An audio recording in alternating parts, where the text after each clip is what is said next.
ओम अस्य श्रीलक्ष्मीर्हृदयस्तोत्रमहामन्त्रस्य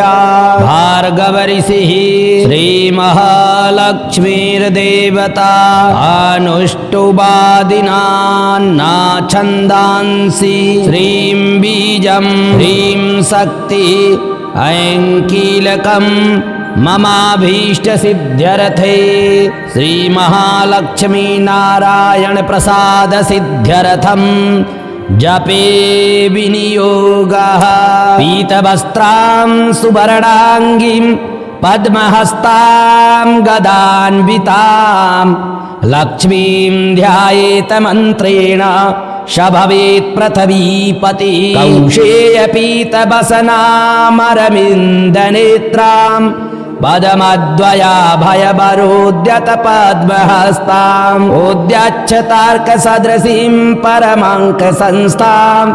ध्यायेद्विधीसनुतपादयुगां जनित्रीं या सा पदमासनस्था विपुलकटितटी पद्मपत्रायताक्षी गम्भीरावर्तनाभीस्तनभरनमिता शुभ्रवस्तोत्तरीया लक्ष्मीर्दिव्यै गजेन्द्रै मणिगणखचितैः स्नापिता हेमकुम्भैः नित्यं सा पद्महस्ता मम वसतु गृहे सर्वमाङ्गल्ययुक्ता। हस्तद्वयेन कमले धारयन्तीं स्वलीलया हारनूपुरसंयुक्तां लक्ष्मीं देवीं विचिन्तये। शङ्खचक्रगदाहस्ते शुभ्रवर्णे शुभानने मम देहि वरं लक्ष्मी सर्वसिद्धिप्रदायिनी। ॐ श्रीं ह्रीं क्लीं ऐं महालक्ष्मी कमलधारिण्यै सिंहवाहिन्यै स्वाहा। वन्दे लक्ष्मीं प्रहसितमुखीं शुद्धजाम्बूनदाभां तेजोरूपां कनकवसनां सर्वभूषोज्ज्वलाङ्गीं बीजापूरं कनककलशं हेमपद्मं दधानाम् आद्यां शक्तिं सकलजननीं विष्णुवामाङ्कसंस्थां श्रीमत्सौभाग्यजननीं स्तौमि लक्ष्मीं सनातनीं सर्वकामफलवाप्ति साधनैकसुखावहां। स्मरामि नित्यं देवेशि त्वया प्रेरितमानसः त्वदाज्ञां शिरसा धृत्वा भजामि परमेश्वरीं। समस्तसम्पत्सुखदां महाश्रियं समस्तसौभाग्यकरीं महाश्रियं समस्तकल्याणकरीं महाश्रियं भजाम्यहं ज्ञानकरीं महाश्रियं विज्ञानसम्पत्सुखदां महाश्रियं विचित्रभागभूतकरीं मनोहरां अनन्तसम्मोदसुखप्रदायिनीं नमाम्यहं भूतिकरीं मनोहरां। समस्तभूतान्तरसंस्थिता त्वं समस्तभक्तेश्वरि विश्वरूपे तन्नास्ति यत्ताद्यतिरिक्तवस्तु त्वत्पादपद्मं प्रणमाम्यहं श्रीः। दारिद्र्यदुःखौघतमो निहन्त्री त्वत्पादपद्मं मयि सन्निधस्त्व। दीनार्तिविच्छेदनहेतुभूतैः कृपाकटाक्षैरभिषिञ्च मां श्रीः। अम्ब प्रसीद करुणाशुधयार्द्रदृष्ट्या मां त्वत्कृपाद्रविणगेहमिमं कुरुष्व। आलोकय प्रणतहद्गतशोकहन्त्री त्वत्पादपद्मयुगलं प्रणमाम्यहं श्रीः। शान्त्यै नमोऽस्तु शरणागतरक्षणायै कान्त्यै नमोऽस्तु कमनीयगुणाश्रयायै शान्त्यै नमोऽस्तु दुरिताक्षयकारणायै धात्र्यै नमोऽस्तु धनधान्यसमृद्धिदायै शक्त्यै नमोऽस्तु शशिशेखरसंस्तुतायै रत्यै नमोऽस्तु रजनीकरसोदरायै भक्त्यै नमोऽस्तु भवसागरतारकायै मत्यै नमोऽस्तु मधुसूदनवल्लभायै लक्ष्म्यै नमोऽस्तु शुभलक्षणलक्षितायै सिद्ध्यै नमोऽस्तु शिवसिद्धसुपूजितायै धृत्यै नमोऽस्त्वमित दुर्गतिभञ्जनायै गत्यै नमोऽस्तु वर्षद्गतिदायिकायै देव्यै नमोऽस्तु दिवि देवगणार्चितायै भूत्यै नमोऽस्तु भुवनार्तिविनाशनायै दात्रै नमोऽस्तु धरणीधरवल्लभायै पुष्ट्यै नमोऽस्तु पुरुषोत्तमवल्लभायै सुतीव्रदारिद्रविदुःखहन्त्रै नमोऽस्तु ते सर्वभयापहन्त्रै श्रीविष्णुवक्षस्थलसंस्थितायै नमो नमः सर्वविभूतिदायै जयतु जयतु लक्ष्मीर्लक्षणालङ्कृताङ्गी जयतु जयतु पदमा पद्मपदमाभिवन्द्या जयतु जयतु विद्या विष्णुवामाङ्कसंस्था जयतु जयतु सम्यक् सर्वसम्पत्करी श्रीः जयतु जयतु देवी देवसङ्घाभिपूज्या जयतु जयतु भद्रा भार्गवी भाग्यरूपा जयतु जयतु नित्या निर्मलज्ञानविद्या जयतु जयतु सत्या सर्वभूतान्तरस्था जयतु जयतु रम्या रत्नगर्भान्तरस्था जयतु जयतु शुद्धा शुद्धजाम्बूनदाभा जयतु जयतु कान्ता कान्तिमदभासिताङ्गी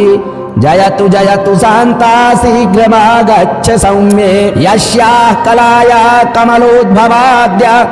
रुद्राश्च शक्र प्रमुखाश्च देवाः जीवन्ति सर्वेऽपि शक्तयस्ते प्रभुत्वमाप्ता परमायुषस्ते पादबीजम्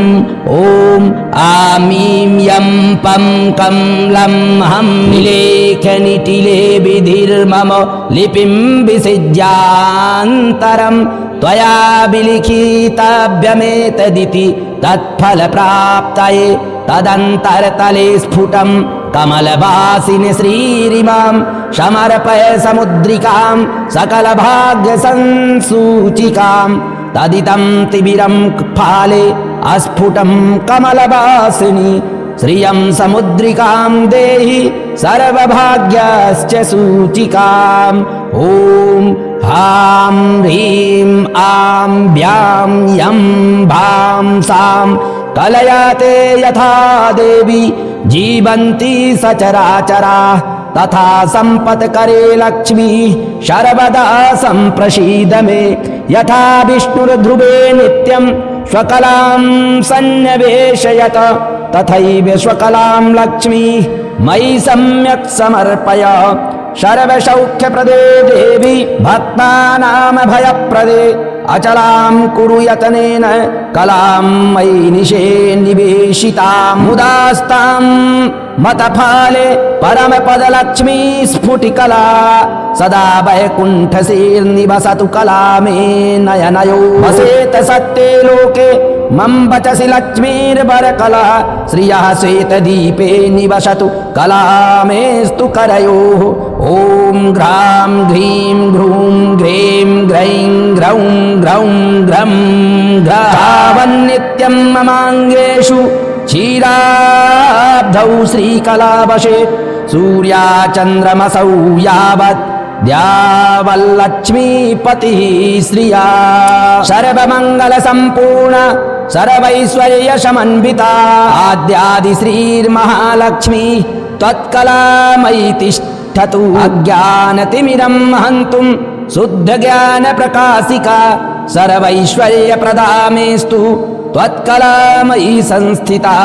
अलक्ष्मीं हरतु क्षिप्रं तमः सूर्यप्रभा यथा वितनोतु मम श्रेयस्त्वत्कलामयि संस्थिता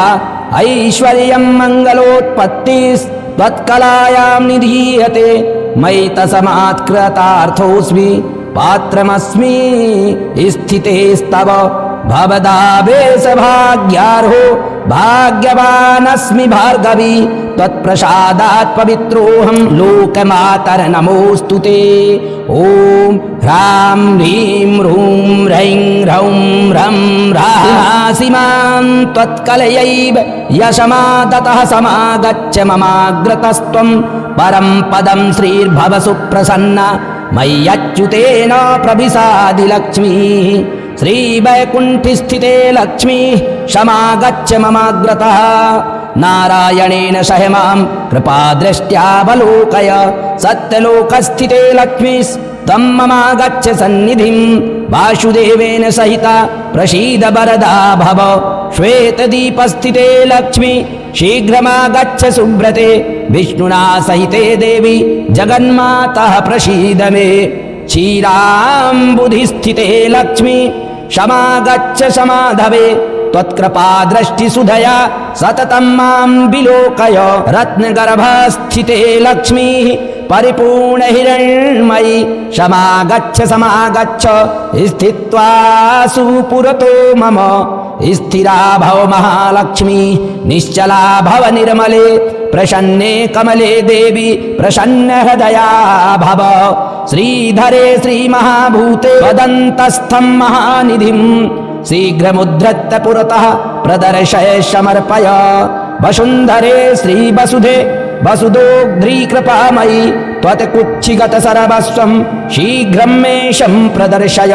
विष्णुप्रिये रत्नगर्भे समस्तफलदे शिवे त्वद्गर्भे गत हेमादीन् सम्प्रदर्शय दर्शय रसातलगते लक्ष्मी शीघ्रमागच्छ मे पुरः न जाने परमं रूपं मातरमेशं प्रदर्शय आविर्भव मनोवेगात् शीघ्रमागच्छ मे पुरः मा वत्सभेरिहेत्युक्ता कामं गौरिभिरक्ष मां देवी शीघ्रं समागच्छ धरणी गर्भसंस्थिते मातस्त्वद्भृत्यभृत्योऽहं मृगये त्वां कुतूहलात् उत्तिष्ठ जाग्रहित्वं मे समुत्तिष्ठ सुजाग्रही अच्छयान्येम कलशान् सुवर्णेन सुपूरितान् निक्षेपान् मे क्षमाकृष्य समुद्धृत्य ममाग्रतः समुन्नतानना भूत्वा समाधेहि धरान्तरा मत्सन्निधिं समागच्छ मदाहित कृपारसात् प्रसीद श्रेयसां दोग्ध्री लक्ष्मीर्मे नयनाग्रतः अत्रोपविश लक्ष्मीस्त्वं स्थिरा भव हिरण्मयी सुस्थिरा भव सम्प्रीत्य प्रसीद वरदा भव आनीय त्वं तथा देवी निधीनमेशं प्रदर्शय अद्य क्षणेन सहसा दत्त्वा संरक्ष मां सदा मयि तिष्ठ तथा नित्यं यथेन्द्रादिषु तिष्ठसि अभयं कुरु मे देवी महालक्ष्मीर्नमोऽस्तु ते समागच्छ महालक्ष्मी शुद्धजाम्बूनदप्रभे प्रसीद पुरतः स्थित्वा प्रणतं मां विलोकय लक्ष्मीर्भुवं गता भासि यत्र यत्र हिरण्मयी तत्र तत्र स्थिता त्वं मे तव रूपं प्रदर्शय क्रीडसे बहुधा भूमौ परिपूर्ण हिरण्मयी मम मूर्धनि ते हस्तमविलम्बितमर्पय भाग्योदये लक्ष्मी समस्तपुरवासिनी प्रसीद मे महालक्ष्मी परिपूर्ण मनोरथे अयोध्यादिषु सर्वेषु नगरेषु समास्थिते वैभवैर्विविधैर्युक्ता समागच्छ बलान्विते समागच्छ समागच्छ ममाग्रे भव सुस्थिरा करुणारस निस्यन्द नेत्रद्वय विलासिनी सन्निधस्त्व महालक्ष्मी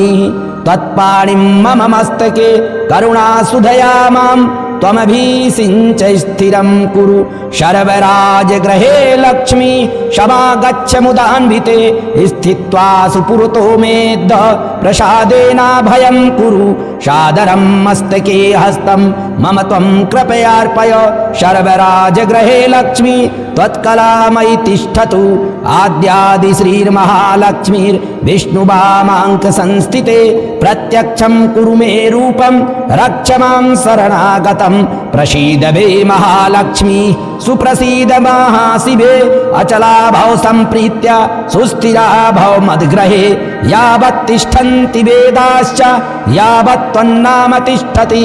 यावद् विष्णुश्च यावत् त्वं तावत् कुरु कृपां मयि चा चान्द्रीकला यथा शुक्ले वर्धते सा दिने दिने तथा दया ते मय्येव वर्धतामभिवर्धताम् यथा वैकुण्ठनगरे यथा वै क्षीरसागरे तथा मद्भवने तिष्ठ स्थिरं श्रीविष्णुना सह योगिनां हृदये नित्यं यथा तिष्ठसि विष्णुना तथा मद्भवने तिष्ठ स्थिरं श्रीविष्णुना सह नारायणस्य हृदये भवति यथास्ते नारायणेऽपि तव हृत्कमले यथास्ते नारायणस्त्वमसि नित्यमुभौ तथैव तौ तिष्ठतां हृदि ममापि दयावति श्रीः विज्ञानवृद्धिं हृदये कुरु श्रीः सौभाग्यवृद्धिं कुरु मे गृहे श्रीः दयासु वृद्धिं कुरुतां मयि श्रीः सुवर्णवृद्धिं कुरु मे गृहे श्रीः न मां त्यजेदाश्रितकल्पवल्ली सद्भक्तचिन्तामणिकामधेनो विश्वस्य मातर्भव सुप्रसन्ना गृहे कलत्रेषु च पुत्रवर्गे ॐ आं ईं ऐं ऐं आद्यादिमाये त्वमजाण्डबीजं त्वमेव साकार निराकृतिस्त्वं त्वया धृताश्चाब्ज भवाण्ड संघाश्चित्रं चरित्रं तव देवि विष्णु ब्रह्म रुद्रादयो देवा वेदश्चापि न शक्नुयुः महिमानं तविस्तोतुं मन्दोऽहं सूक्नुया कथम् अम्ब त्वद्वत्सवाक्यानि सूक्तानि यानि च तानि स्वीकुरु सर्वज्ञे दयालुत्वेन सादरं भवतीं शरणां गत्वा कृतार्थासि पुरातनाः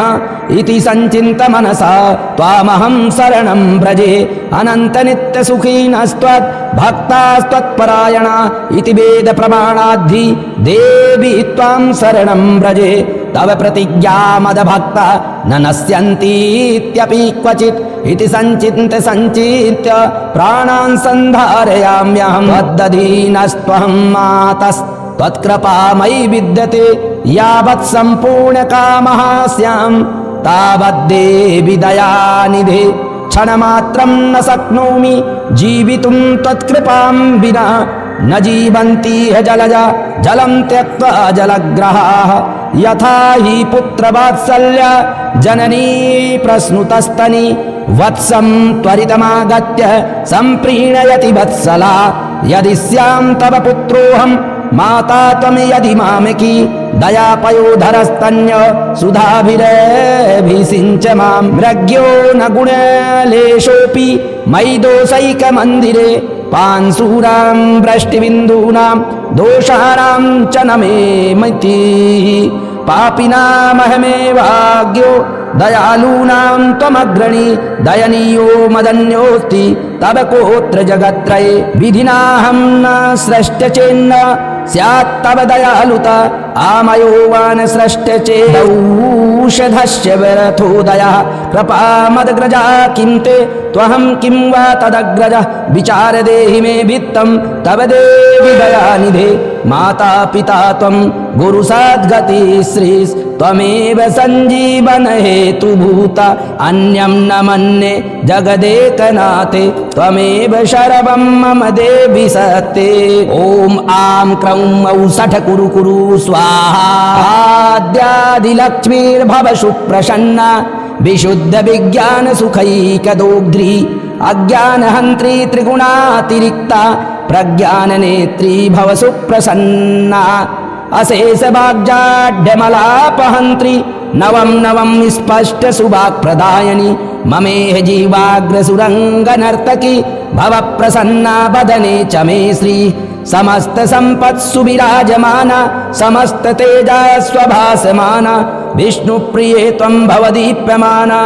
वाग्देवता मे वदने प्रसन्ना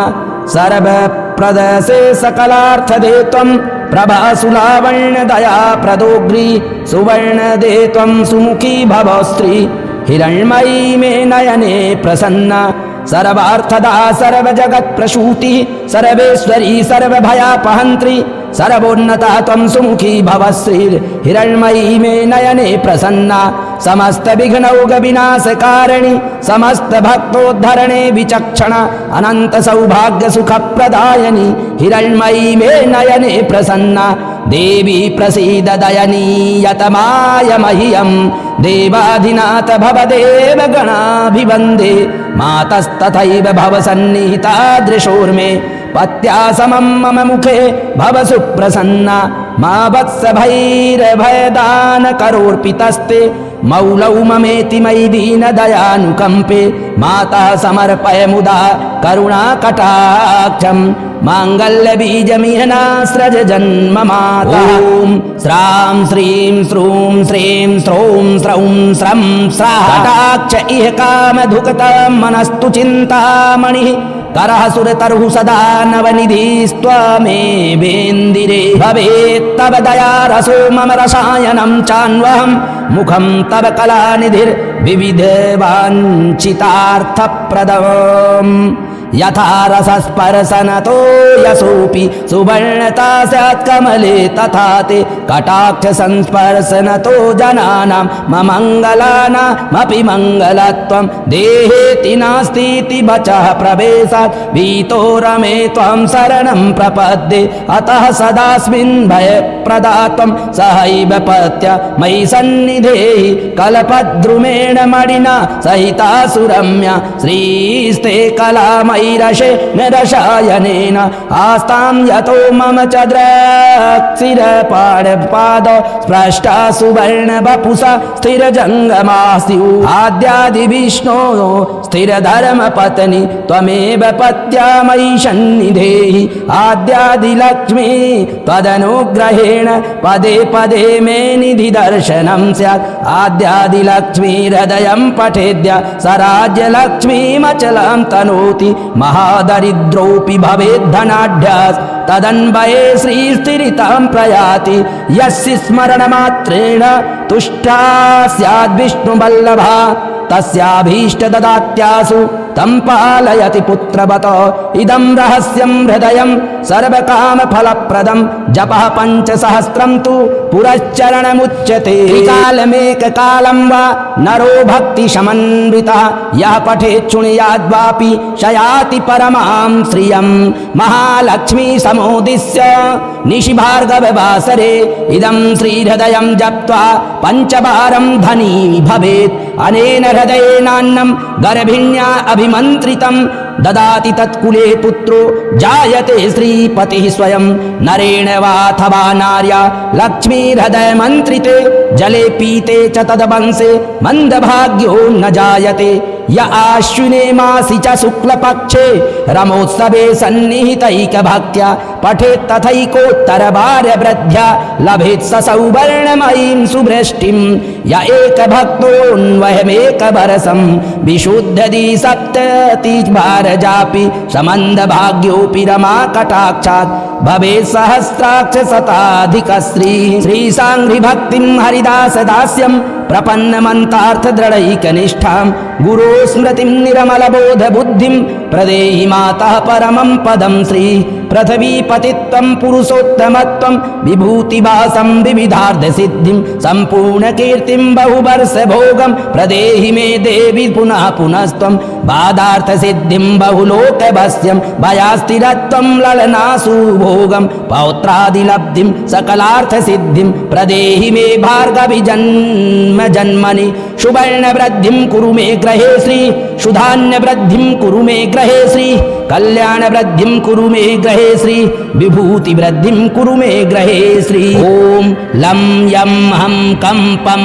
श्रीं ध्याये लक्ष्मीं प्रहसितमुखीं कोटिबालार्कभासां विद्युद्वर्णां बरबरधरां भूषणाढ्यं सुशोभां बीजापूरं सरसिजयुगं बिभ्रतिं स्वर्णपात्रं भर्त्रायुक्तां मुहुर्भयदां मह्यमप्याच्युतश्री गुह्याति गुह्यगोत्रीत्वं ग्रहाणस्मत्कृतं जपं सिद्धिर्भवतु मे देवी त्वत्प्रसादात् मयि स्थितात् श्रीअथर्वणरहस्ये श्रीलक्ष्मीहृदयस्तोत्रं सम्पूर्णम्। ॐ श्रीं श्रियै नमः। ॐ श्रीं श्रियै नमः। ॐ श्रीं श्रियै नमः। ॐ श्रीं श्रियै नमः।